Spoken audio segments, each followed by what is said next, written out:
Okay, he was in jail for like 2 days, and they gave me time. And by the time he got out of jail, all of his shit that was in my house was out. I'll do a story time on that. And so after that, we worked through that situation. We were still together. And then I was a trainer for the company we worked at. Like, I trained all the new hires that would come in and stuff. So everybody that worked like in my division had to come through my orientation class. So hi y'all, if you recognize me, that's me. So this idiot, my ex, not only started cheating on me, but he met this girl that supposedly came up to the restaurant that he worked at and was trying to holler at him and shit, you know. And him not thinking like, well, if she, because she came in for a job, but I guess she thought he was cute, you know, dumbass people. You supposed to be trying to get some money, but you come on jobs trying to holler at people. Y'all know how people do. Just crazy to me.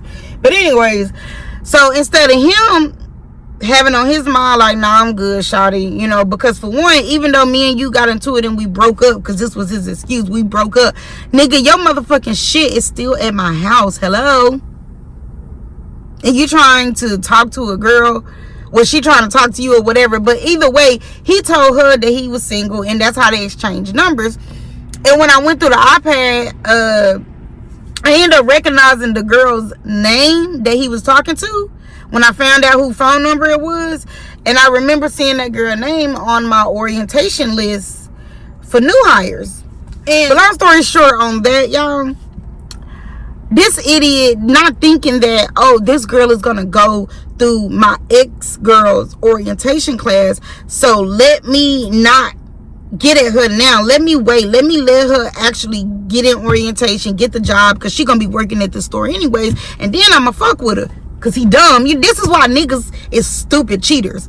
He not thinking like that, you know what I'm saying? So you trying to talk to I don't know if he was trying to make me jealous or he was just that fucking stupid. The reason why I brought that up about the orientation is because with this last girl that he was cheating on me with, I started getting wind of it through the new hires that would come through my orientation class, because they didn't know me. They didn't know me and my ex was a couple, so they didn't know that when they would see shit back at their store that they worked at together, they didn't know that, like, oh wait, so him and her is flirting or fucking around, but him and the trainer is together. Ooh, that's some tea. They didn't know that. So when they talking to me about my ex and what's going on over there, they not knowing that it's me, baby. It's me. You talking. Hello? You talking to the main bitch right now.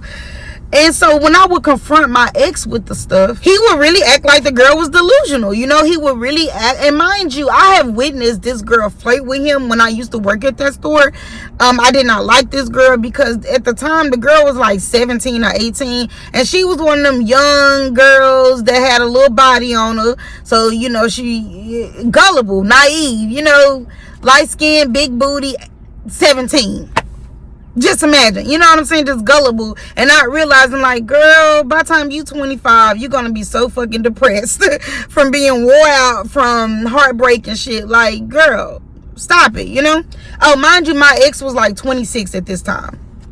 So, I already knew that she was like a little whore, you know, a little young whore. I already knew that, but I'm not insecure or nothing. So, like, I mean, I feel like my ex was attractive. So, I mean, other women are gonna be attracted to you. I'm not that girlfriend that's like, oh, why this bitch flirting with you? I know why she flirting, because you fine, you know? So I would just come back and tell him stuff that the new hires would say, and my ex would act delusional and act like she's delusional, and he don't know why she acting like they a couple and blah blah blah. And on other story times, I'll get into details of the stuff that the new hires used to say to me.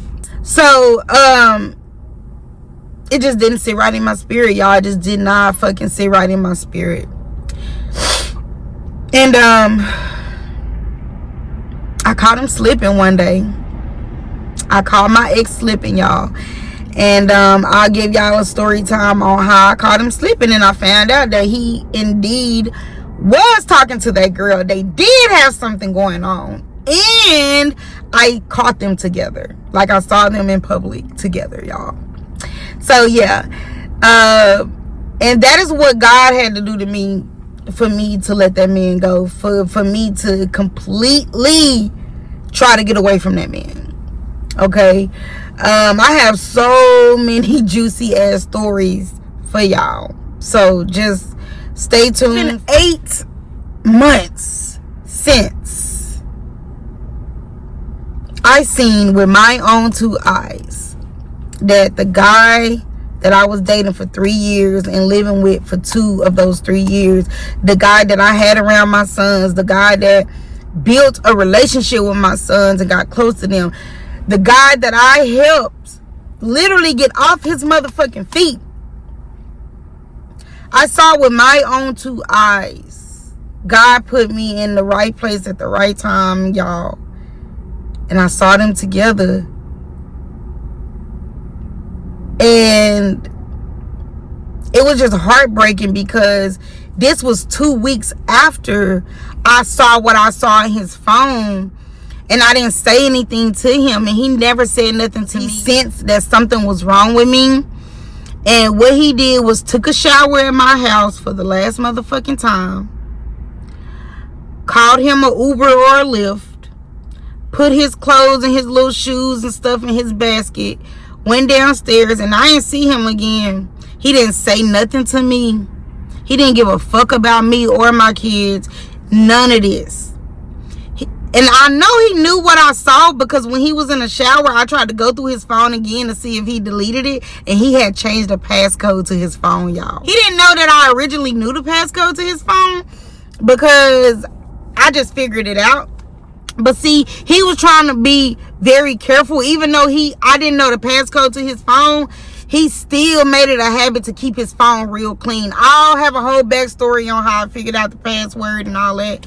But I guess he either sensed that I knew, or he went in his phone and it was something that he knew that I knew. Because why would you change your password to your phone and it was just a different password last night? That doesn't make sense. So when he was in the shower and I seen that he did that, I was just in shock, y'all.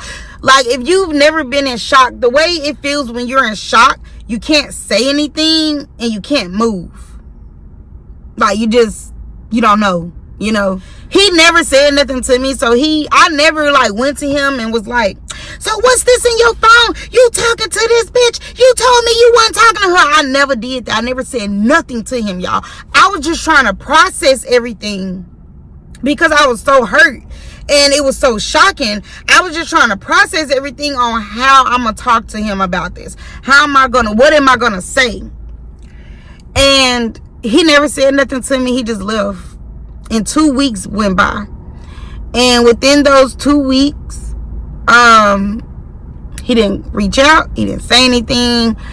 He actually came over my house the next day, but I was at work, and my sons called me and told me that he was knocking on the door, and I just told them don't answer the door. So when I got out of work the next day after, he took a shower and left and stuff, I went to his mama house and I just popped up over there, I didn't text him and tell him I was coming or nothing. I just popped up, and he was in there rolling up. And so I'm like, yeah, the boys told me you came by the house or whatever. What's up, And he was like, I think I left my necklace.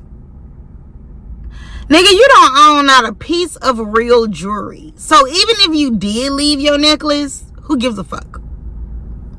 Just something a toxic ass motherfucker do. And so I said, well, I'm gonna go back, and if it's there, I'll bring it. I get back to the house, I don't see it. It's not there. And I didn't talk to him again. I think I tried to send him a voice clip and let him know that I didn't see it. But the simp in me was still on some, when you're ready to talk, we can talk and blah, blah, blah. That's why I know that if I wouldn't have seen him at Walmart 2 weeks later with that girl, he would have been able to finesse me like he had been doing the whole entire relationship into coming back. Waiting a couple of weeks.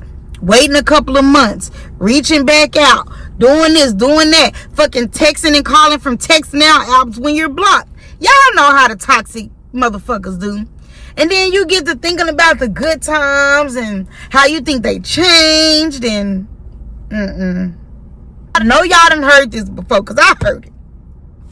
That one motherfucking time that they disrespect you, you got two choices. You nip it in the bud and it's a wrap. It ain't no nothing. Or you let them know to their motherfucking face. This is the only time we ever gonna have this motherfucking conversation. And if you ever say or do that again, you already know. You already know it's over. Because I do believe people make mistakes. But I do believe if you play with a dog, they'll lick you in the mouth. Y'all heard that saying, right? I believe in niggas only do what you let them. I believe in if you give a nigga enough rope, he'll hang himself.